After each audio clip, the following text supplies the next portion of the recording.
I've been using a futures approach for close on 20 years in the work that I've done, sometimes quite informally and ad hoc and perhaps amateurly in my early days as a planning and development consultant running a firm in the UK, more recently in Ireland on a number of projects, and about 7 years ago, we founded the Futures Academy at DIT to actually structure this methodology and these techniques that we employ.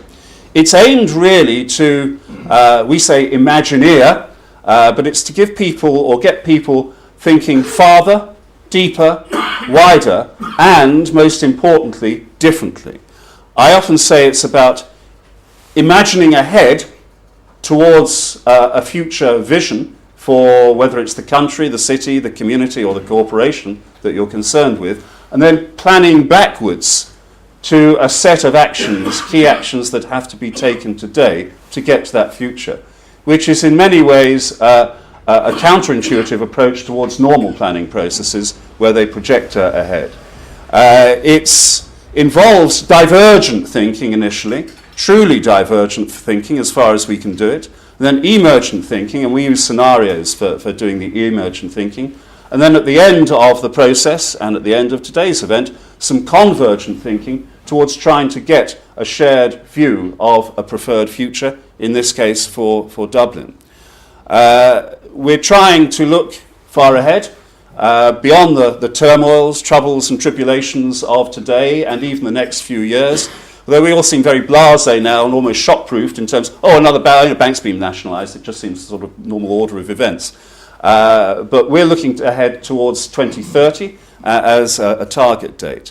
The history of this particular line of thinking, looking at spatial planning, looking at the future of cities, looking at the future of Ireland in this manner, in this context, and particularly through the National Spatial Strategy, goes back some years. It's about 7 years ago, that we did a project on metropolitan corridors, planning for the future, where two of my colleagues, Noel Brady and Dr. Brendan Williams, now at UCD, ran a conference and produced a paper on that.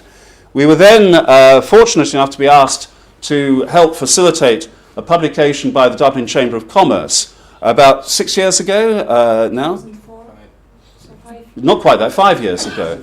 Dublin 2020, imagine Dublin 2020. A project I found absolutely fascinating.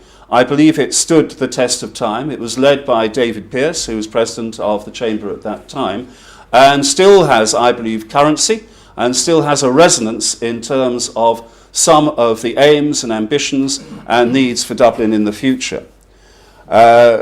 We then undertook a chance meeting, in fact, at a dinner. I met with Jim Pike, and Jim, who is currently at the time, and probably chairman of the Urban Forum, Jim, at the time, but became involved through the Urban Forum, through Jim, commissioned us to undertake a twice the size project, which was looking at the hypothesis of the doubling of the gateways that had been identified in the National Spatial Strategy.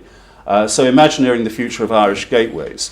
It's one of the projects I've been most proud of, most fascinated by in its duration, which was between 18 months and 2 years. We completed it last March, and I believe that this has reflected a lot of the thinking, not just our own, very far from it. We just provide a structure.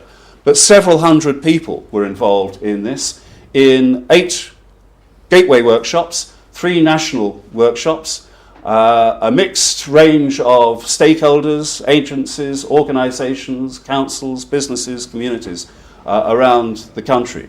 We expected some of them to go wrong. In fact, they didn't, almost much to our surprise. It's also a tribute to our patron and client in that, Jim Pike, who, unusually with clients, took almost a lead in terms of helping us orchestrate the various people within that process and helping us bring it to conclusion. And it really forms the base from which today is derived. We were also delighted to be asked by the Chamber last year to make presentations to and for them on a couple of events, on twice the size, and then the orientation towards the future of Dublin. I went to a seminar last summer that I was kindly invited to, and there I listened to John Tierney, who gave a very succinct, crisp, but very clear vision for the future of Dublin that certainly inspired in me a desire to go on and do something along the nature of the project that we're currently doing, and of which this event forms part today. We then had lunch with Des Fahy, who kindly agreed to sponsor again the early parts of this process. I would like to thank those people who've supported us, particularly John Tierney and Michael Stubbs from the city, and to Ronan King and Gina Quinn from the Chamber of Commerce. Without them, we wouldn't be here today. The day itself is in two parts. Firstly, for the first hour or so, there'll be some presentations. These are really just to provoke thought. Initially, there'll be some presentations by three of my colleagues, based on twice the size, but beginning to move into the future of Dublin. Because I think the main thing that came through from the twice the size project was, firstly, that there should be some serious questions raised about the national spatial strategy. Secondly, that there was a need for visionary leadership in the country.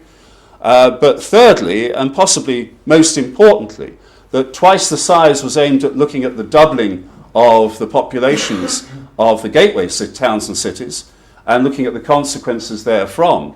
But very quickly we realized it wasn't about size, it was about nature, it was about distinctiveness particularly. And then, and it's not a phrase I use very often, certainly not in public, it's the first time I think, then there was the elephant in the room, everywhere we went. The role and dominance and future of Dublin came through. And certainly when I first arrived in this country 13 years ago, in my naivety, I possibly wouldn't dare put it in quite the same way as I did then, but I viewed Ireland as almost a city-state. And I think there was a neglect of the Dublin dimension. Therefore, this project and today's event, which is central to the project, is an attempt to redress that balance and complete the overall view that we've taken of national spatial strategies in Ireland over the last couple of years. The product we hope for at the end of the day is an exploration of all the driving forces, the issues and trends that are going to influence Ireland over the next 20 years and more. Some consideration of alternative futures and an identification hopefully of some of the key actions that need to be taken now in the near future to get us to that preferred vision.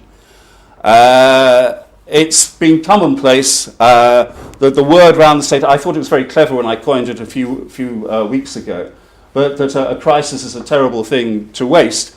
But I think people are focusing not just on the short term, but seeing that this is a genuine opportunity to effect radical change and a radical influence on people's mindsets going ahead into the future of how they think, how they plan, how they act creatively and differently together to get a truly greater Dublin and a truly greater Ireland in